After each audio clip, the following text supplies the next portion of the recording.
प्रभु के नगारा बड़ा सुहावना,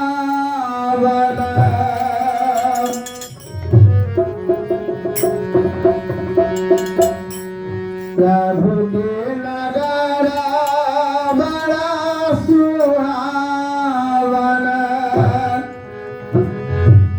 गुरु के भजन करूं रे।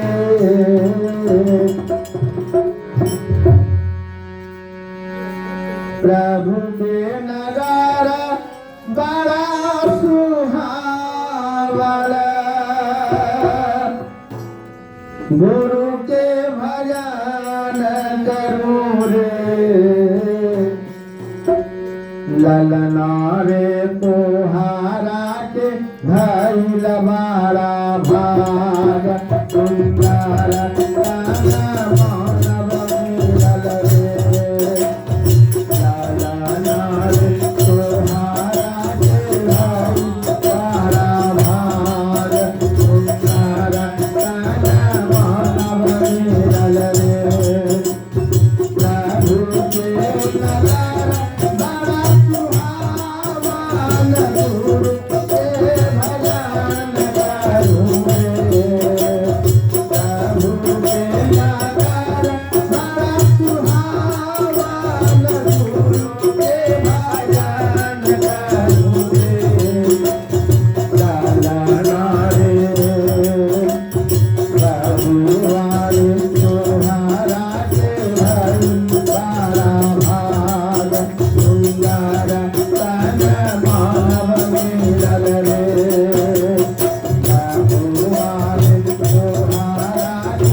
रे धन धन तोहारा के भाग सुंदर संस्कार मिलल रे लालना रे धन धन तोहारा के भाग सुंदर संस्कार मिलल रे प्रभु के नगर बड़ा सुहावन के भजन करूं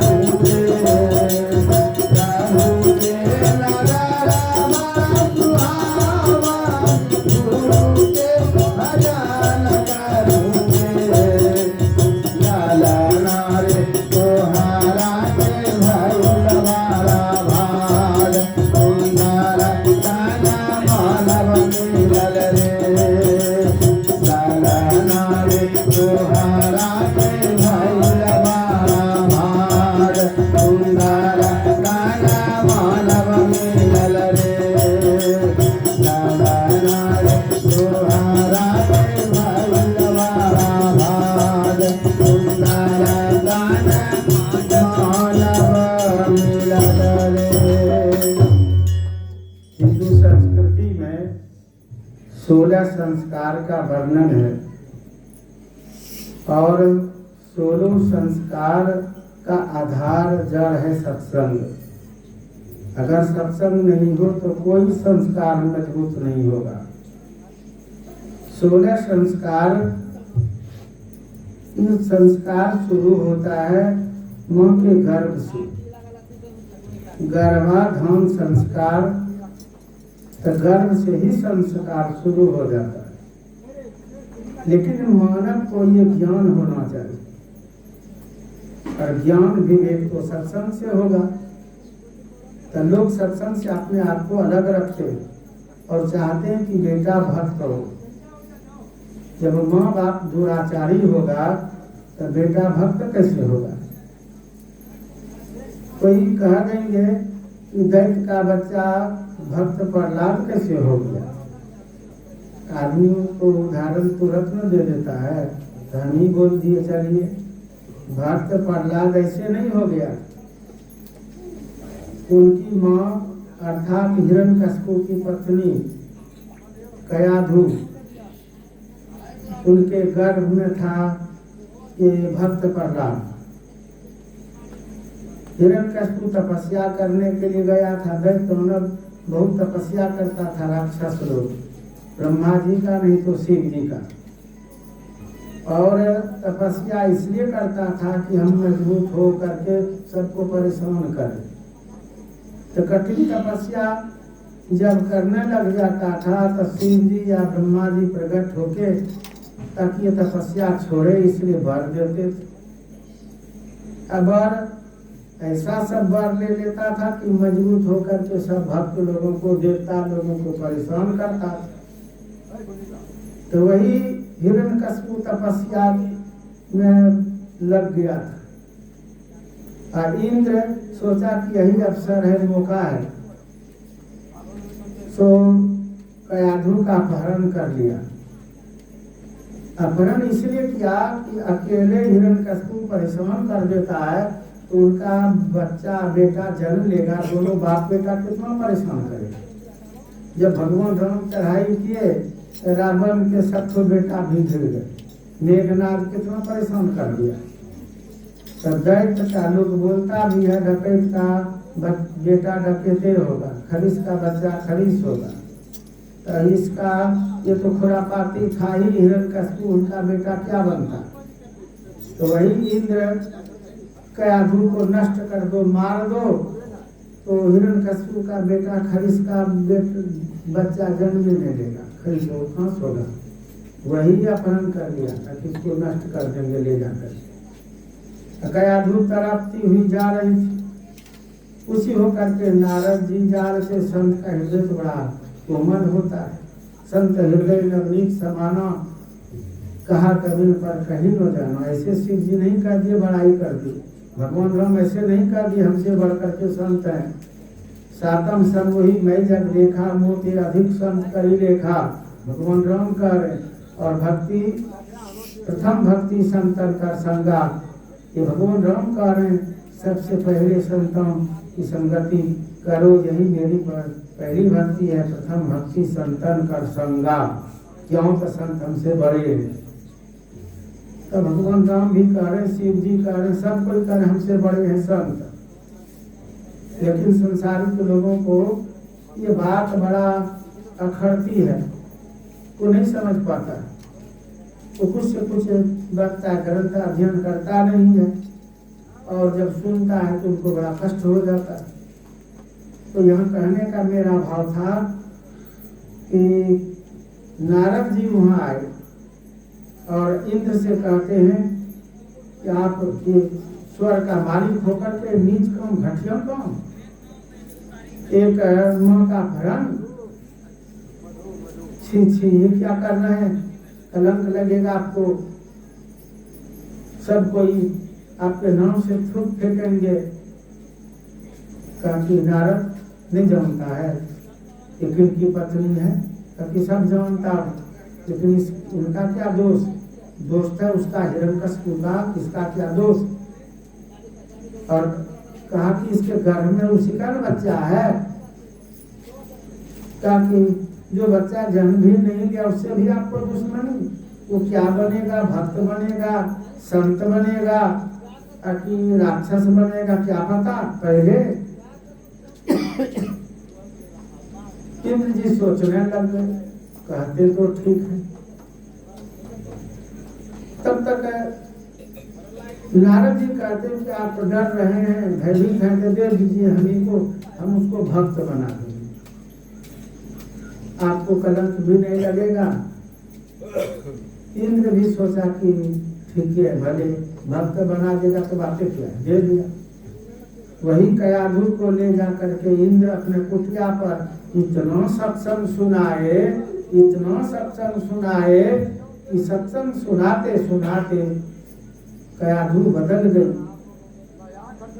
जो उनके गर्भ में बच्चा था दैत्य का भक्त प्रहलाद, इतना संस्कारी हो गया, वो बच्चा इतना मजबूत हो गया, संस्कार पड़ गया मां के गर्भ में। जब जन्म लिया तो जन्म से भक्त ही हो गया। और उनको बदलने के लिए हिरण्यकशिपु कितना मास्टर लगा दिए, मास्टर का दिमाग चेंज कर देते थे भक्त प्रहलाद, लेकिन भक्त का दिमाग चेंज कोई नहीं कर पाया। ये संस्कार तो मां के घर में ही पड़ गया। कौहर मुनि का बेटा अष्टावक मां के गर्भ में था, और कौहर मुनि वेद उपनिषद का इतना ये प्रसंग सुनाते थे, पाठ कर करके सुनाते थे कि अष्टावक्र मां के गर्भ से बहुत बड़ा विद्वान हो गया। कहीं कहीं पिताजी उच्चारण करने में गलती कर दे तो अष्टावक्र मां के पेट से बोलने लगा कि पिताजी यह गलती उच्चारण किए हैं, सुधार करके उच्चारण कीजिए। देखते कौहर मुनि तो ठीक है गलती किए। बड़ी खुशी हुई कि बच्चा कौन है, पूछा, अपनी पत्नी सुजाता, उनकी पत्नी थी सुजाता। पत्नी से जब पूछता है तो उनकी पत्नी कहती कि कोई और नहीं, आपका बेटा मेरे गर्भ में पल रहा है, वही बोल रहा है। इतना बड़ा विद्वान, खुशी का ठिकाना नहीं रहा, और खुशी के मारे जल्दी जल्दी वेद उपनिषद का उच्चारण करने लगा। तो हड़बड़ में काम होता है गड़बड़, कई बार उच्चारण गलती कर दिए, बारंबार पेट से ठोक, गुस्सा हो गया कौहर मुनि। अरे तू कभी जन्म भी नहीं लिया है, मुँह से हमसे बात बनाने के लिए सीख लिया, प्रकृति के साथ तू खिलवाड़ किया, उल्लंघन, नियम का उल्लंघन। जन्म लेता तो बोलता, गुस्सा हो गया, जब गुस्सा हो जाता किसी को तो क्रोध सवार हो जाता।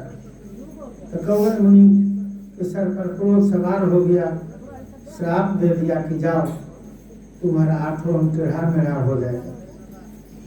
वही जन्म लिया था तो 8वां अंग से टेढ़ा मेढ़ा था, वही था अष्टावक्र, लेकिन जन्म तो टेढ़ा नहीं हुआ। राजा जनक के प्रश्नों का उत्तर कोई नहीं दे पाए थे, गुरु बनने के ख्वाब से बहुत जाते थे, लेकिन उनके प्रश्न का उत्तर नहीं दे पाते थे। तो जो उत्तर नहीं दे पाते तो उनको कैद कर लेते थे। कौहन मुनि भी कैद था, समझ सकते, और अष्टावक्र जा करके उनके सारे प्रश्नों का उत्तर दिए। राजा जनक को शिष्य बना लिए, चेला, और बाकी सबको आजाद करवा दिए। अपने पिता को, कौहन मुनि को भी आजाद करा करके लौटा के लाए। ये अष्टावक्र थे। माँ के गर्भ में इतना संस्कार पड़ गया। अभिमन्यु, महाभारत का प्रसंग है, अभिमन्यु माँ के गर्भ में था, और अर्जुन चक्रव्यूह की बात अपनी पत्नी सुभद्रा से वो सुना रहे। जब तक वो जग करके सुन रही थी तो गर्भ में जो अभिमन्यु था वो 6 फाटक तक कलाकारी सीख लिया, 7वां में सो गया, इसलिए वो सीख नहीं पाया। और महावीर अभिमन्यु जो आप लोग जानते हैं, माँ के गर्भ से इतना बड़ा वीर हो गया था, संस्कार माँ के गर्भ में ही पड़ गया। वशिष्ठ जी का पोता पराशर मुनि, शक्ति मुनि का बेटा पराशर मुनि, ये माँ के गर्भ में था, और माँ के गर्भ से ये पराशर मुनि वेद उपनिषद सुरीली आवाज में उच्चारण करते थे, सबको आश्चर्यचकित कर देते थे। तो संस्कार माँ के गर्भ से ही पड़ता है। माँ बहने अगर चाहते हैं कि बच्चा भक्त हो तो माँ पिता को अपने आप में सुधार कर लेना चाहिए। माँ बहने करती क्या है, गर्भ में बच्चा है तो खूब हंसी मजाक करेगी, असली सब सीरियल देखेगी, घटिया घटिया गाना सुनेगी, बाप पी खा के आएगा, गीता रामायण का पाठ सुनाएगा, पी खा करके गल्लम गाली तो बच्चा भक्त बन जाएगा। सोचिए, इसीलिए माँ पिता को अपने आप में पहले बदलाव लाना पड़ेगा, तब बेटा भक्त बनेगा। और रामचरितमानस में वर्ण पाठ में तो शिव जी से सुने, उमा वह कुल धन्य है, कौन कुल, जिस कुल में भगवान राम के नम्र भक्त पैदा होते, तब भक्त। रामचरितमानस में बहुत वर्णन है, पुत्रवती जुगती जग सोई, रघुपति भक्ति जासुर सुत होई, वही पुत्र वही माँ पुत्रवती है जिनका बेटा भगवान का भक्त। ताकि वो माँ पुत्रवती है जिनका बेटा तिरंगा पूजा गया भंग ताड़ी दारू रत है, वो जिनका बेटा भगवान का भक्त है, ऐसे माँ के कोख सार्थक है, नहीं तो ऐसे माँ के कोख को धिक्कार है। जो पुत्र को जन्म दिए पुत्र बन गया राक्षस, दैत्य, दानव, उग्रवादी, ऐसे माँ के कोख को धिक्कार है। इसलिए संत वाणी में वर्णन है, जननी जने तो भक्त जने, या दाता या सूर, नहीं तो जननी बांझ रह क्यों गमावे नूर। जननी का अर्थ होता है माँ, जनी मतलब जन्म देना। माँ अगर पुत्र को जन्म देती है तो भक्त को जन्म दे, सबसे उत्तम बात। और भक्त को अगर जन्म नहीं दे सकी, भक्त नहीं बना सकी माँ, तब कहते दाता बनाइए। दाता मतलब क्या, आदमी दान करने वाला। कंजूस बेटा पैदा कभी मत कीजिए, दान करेगा तो भगवान का बहुत धर्म कर्म होगा। त्यागी बनाएंगे, दानी बनाएंगे तो वृद्ध अवस्था में माँ बाप के साथ भी कंजूसी नहीं करेगा। इसलिए कंजूसी का पाठ नहीं पढ़ाना चाहिए। और शिव जी इसीलिए बताए उमा को, जो पाठ में सुने, उमा वह धन्य धन्य है जिनकी प्रथम गति है, अर्थात जो दान में खर्च हो। लोगों का तो खर्च नमरी पंचोया नाच गाने होता है, सत्संग में मुश्किल है, सत्संग में सबका नहीं होगा। नाच गान में नमरी पंचोया लग जाएगा, सत्संग में त्याग नहीं होगा। ऐसा क्यों? तो ज्ञान के अभाव में शिव जी क्या कह रहे हैं, धन की 3 गति होती है। प्रथम 1 नंबर में दान, दूसरा नंबर में भोग, तीसरा नंबर में नष्ट, किसी न किसी तरह से नष्ट होगा। सदा के लिए धन किसी का गुलाम नहीं है, आनी जानी है दौलत में विश्वास कर एक ठिकाने पर जाली